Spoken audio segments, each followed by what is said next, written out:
talking about kind of hitting our numbers for the end of 2024 or lack thereof, or whether we're talking about 2025, uncertainty is a very, very big theme in all this.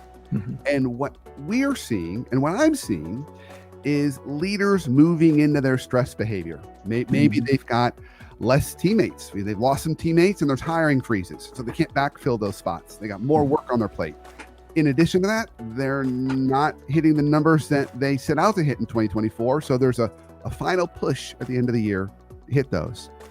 And folks are kind of turtling in, and we're not seeing some of the very best behaviors.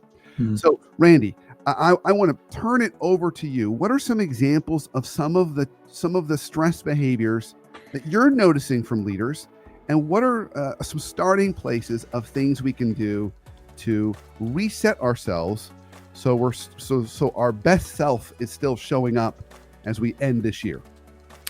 Yeah. Listen, this is a great topic, Brandon. And, I would say I go into every executive coaching conversation, especially the first one or two, really still to this day, after all these years of doing this work, amazed at the level of stress that leaders have, the anxiety, the just concern about anxiety about the future, what's going to happen, where, just dealing with burnout, all these issues that are so prevalent.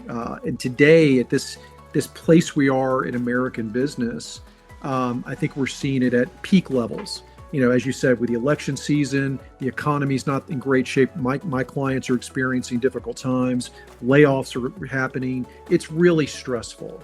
So one of the things I always encourage people to do is, I know it sounds like a cliche, but take a breath and step back just for a minute. Take a breath and just think about, all right, where am I? What am I doing? How can I do this a little bit better? And I think it starts with self-awareness. I think we have to be willing to look in the mirror and just examine, how am I showing up and what can I do a little bit differently? Because what happens when you get on the flywheel and you're just going. That's the last place that you're ever going to practice self-awareness. So maybe early in the morning before you begin work, or late in the evening after you're done, or Saturday morning, whatever, find that minute or two where you can say, let me just take a breath and think for a minute about where I'm at. I think we also need to be thoughtful about priorities. We have to really make a determination.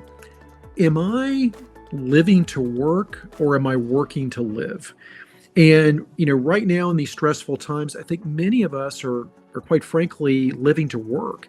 And it's a really disordered way of thinking, but it's something that happens to all of us when we get stressed and pressured.